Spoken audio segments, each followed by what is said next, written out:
Bonjour, bonjour, j'espère que vous allez bien. Je vous retrouve aujourd'hui pour une tarte saumon poireau. Il me reste au réfrigérateur du saumon fumé qu'on n'a pas mangé. Donc la date limite va pas tarder d'être là, il va falloir le manger rapidement. Donc aujourd'hui je l'utilise. Pareil pour ma pâte feuilletée, elle commence, il lui reste quelques jours. Donc j'en profite pour pour utiliser ce qui me reste dans le réfrigérateur tout simplement. Je me casse pas la tête, je veux faire rapide. Je coupe mon blanc de poireau en fines rondelles. Je fais revenir dans du beurre avec un peu d'huile d'olive. Et puis basta. Au niveau de l'assaisonnement, du sel, du poivre, de la coriandre, du piment d'Espelette. Et puis voilà, vous mettez aussi ce que vous aimez. Je rajoute un petit verre de vin blanc quand quand mes poireaux commencent un peu à être bien revenus. Et puis je vais préparer mon saumon, c'est-à-dire je vais le couper en fines lamelles. Après, je vais le rajouter tout simplement à ma préparation. Je vais laisser cuire un tout petit peu, mais pas très longtemps parce que le saumon est déjà cuit, hein. Et ensuite, je vais rajouter de la crème fraîche, du lait, un œuf, parce que bon, on fait tellement une cure en ce moment que bon, du coup, j'en mets un peu moins parce qu'on en mange tous les jours. On se régale avec les œufs ici, c'est juste que du bonheur. Donc on en profite. Et du coup, là, j'en ai mis un peu moins. Et franchement, c'était très bon. Donc voilà, hein, une recette toute simple. On a mangé cette petite tarte avec une salade verte, tout simplement. Et puis pour un repas du soir, c'est pas trop calorique et c'est vite fait. Donc là, vous le voyez, je rajoute la crème.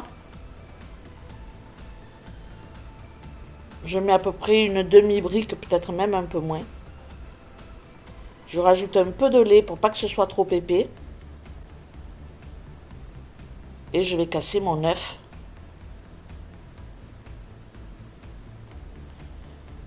Je rajoute un peu de lait si ça me paraît un peu trop épais, si ma préparation est trop compacte.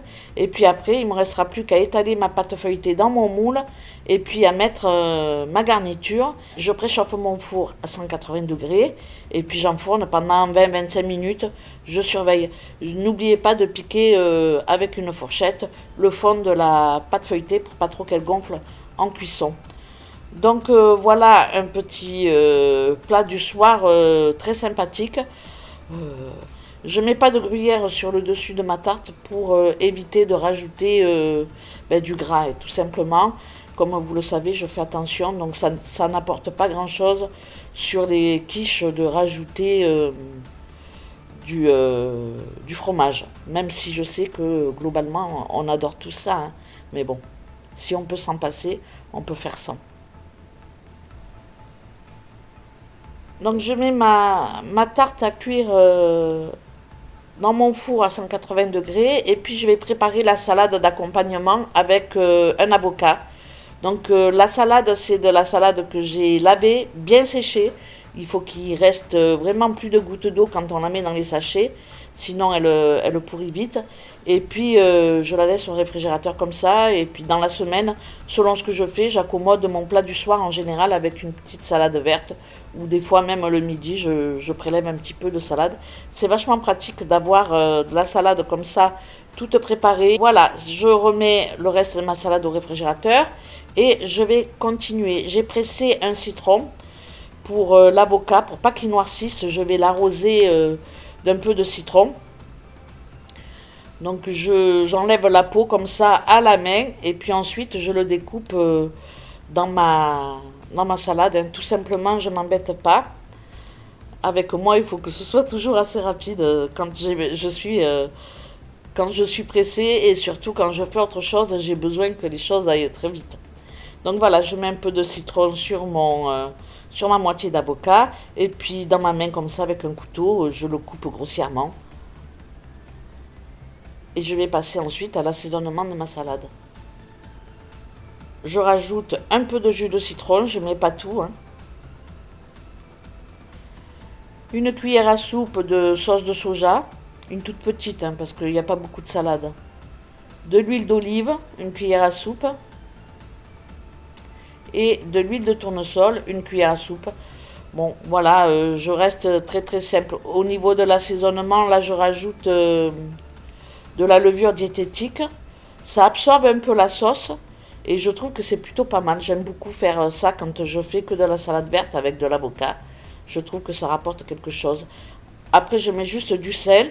Bon, mon chéri, il aime pas trop qu'il y ait du persil, de la ciboulette, tout ça dans la salade. Donc, du coup, ben, je n'en mets pas tout simplement. Mais vous pouvez rajouter quelques herbes de ci, de là. Donc, voilà pour cette recette. Je vous laisse découvrir notre assiette.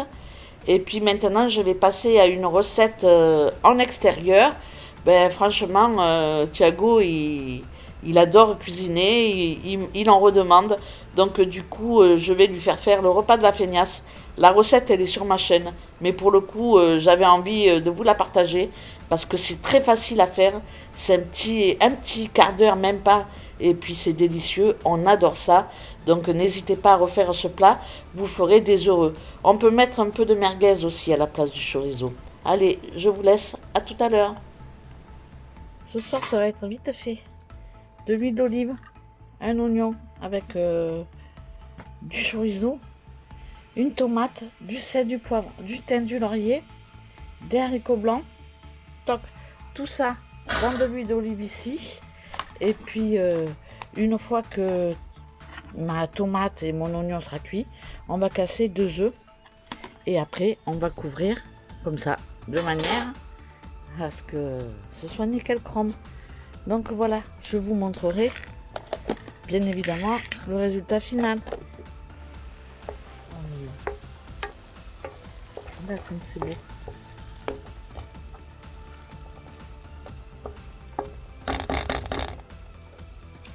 On va mettre le chorizo. Hop. Tiens, avec ça, tu me mets les haricots. Sans le jus? Avec le jus. Avec ça, pourquoi le jus? Bah, pour les renverser. Je renverse tout, moi, Ouais, mais ça tombe pas.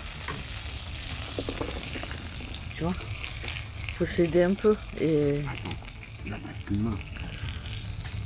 avec ça.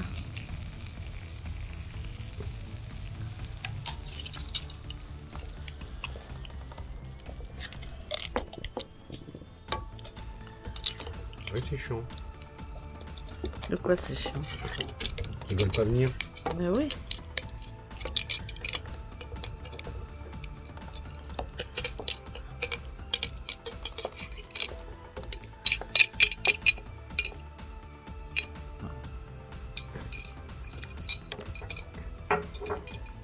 C'est le truc que je mangerai froid, tellement j'adore ça. De quoi? En salade. Toi, t'aimes pas en salade? Quoi, les haricots? Ouais. Ah non. On couvre et après on casse les œufs. Donc maintenant, tadam, on casse les œufs. Là, il reste encore une peau, on enlèvera dans l'assiette. Vas-y, enlève-la. Non, non, ouais. Ah, tu l'as plus. C'est chaud? Elle est où la pince? Elle est partie. Ah non, elle est là. Ah.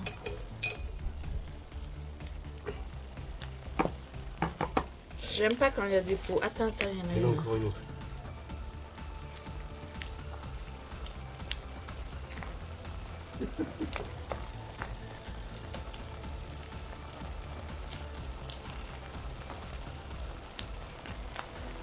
Bon, on enlèvera dans Attrapage de l'assiette. peau.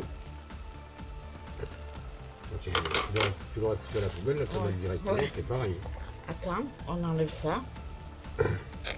On enlève ça. On enlève la branche de thym. Voilà. Et maintenant, tu casses ton œuf. Allez, les deux, quoi. T'es sûr, hein? Oui.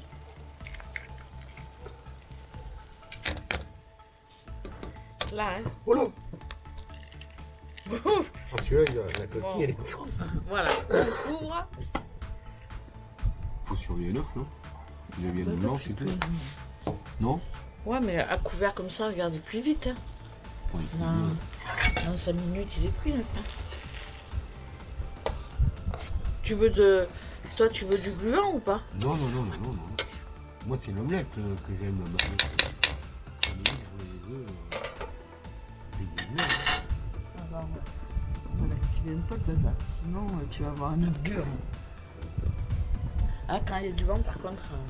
C'est délicat. Ah, ben ouais, c'est délicat. Allez hop, c'est bon. Bon, alors aujourd'hui, c'est une recette en extérieur. Thiago, il n'arrête plus. Il veut toujours manger à l'extérieur. Il veut faire la popote. C'est vrai que tu veux faire la popote, hein? Ouais, ce genre de cuisine ne me dérange pas. Il allume son feu. Je vous fais 2-3 images. D'abord, il tend l'oreille. Ça va pas me sauter la gueule, oui. Voilà. Ah, ben bravo. Bon, bref. Alors, aujourd'hui, ça sera du poulet. On peut l'appeler comment? Poulet au coq. Tu l'appelles comme tu veux. Parce qu'il me reste des coques au congélateur. Donc, j'ai mis un gros oignon, du poulet, des lardons. Ça, c'est ma pâte d'ail. Plutôt que de, à chaque fois, prendre 2-3 gousses, ben, je prends une cuillère à café en fait de pâte d'ail. Pour information, c'est uniquement de l'ail passé au blender avec de l'huile d'olive tout simplement, et ça se conserve très très bien. Ensuite, ben, il y a l'huile d'olive, le sel, le poivre, l'huile d'olive, le sel, le poivre, l'origan, du persil frais. Et puis voilà quoi, hein, c'est parti pour la recette. Hein. Je vous reprends en voix off pour le reste de la recette. Thiago fait revenir les oignons. Donc j'avais oublié de vous dire que j'allais mettre aussi du vin blanc, des coques. Et puis les pommes de terre coupées en cubes.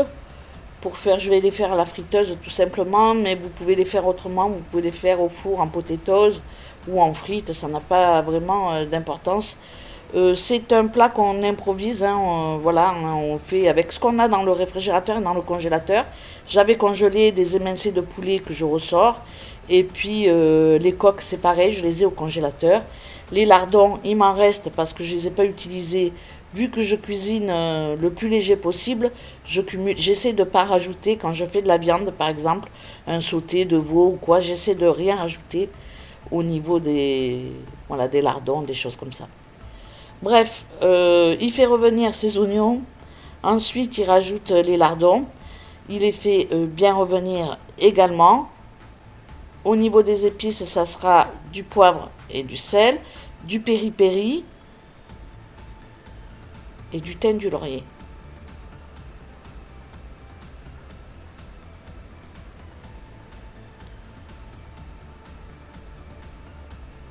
Il rajoute ensuite les morceaux de poulet, donc l'émincé de poulet, et puis on va faire dorer tout ça un petit peu. Une fois que le mélange commencera à dorer, c'est assez compliqué sur le réchaud pour avoir un feu qui saisit la viande vraiment. Je pense que la flamme elle doit être trop loin du fond de la poêle.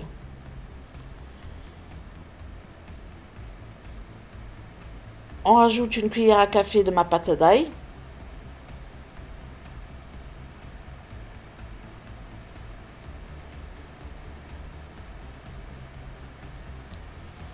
On fait bien revenir le tout.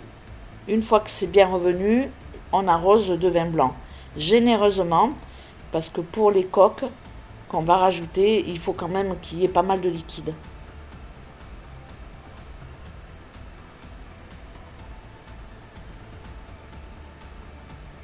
Il rajoute le vin blanc, donc comme vous le voyez, il en met pas mal. Il faut vraiment qu'il y ait du jus, de manière à ce que les coques puissent cuire et s'ouvrir facilement. Et puis ensuite, on va couvrir.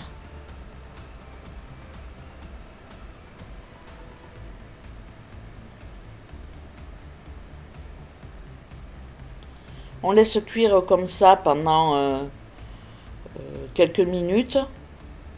Et on rajoute les coques. Il rajoute les coques.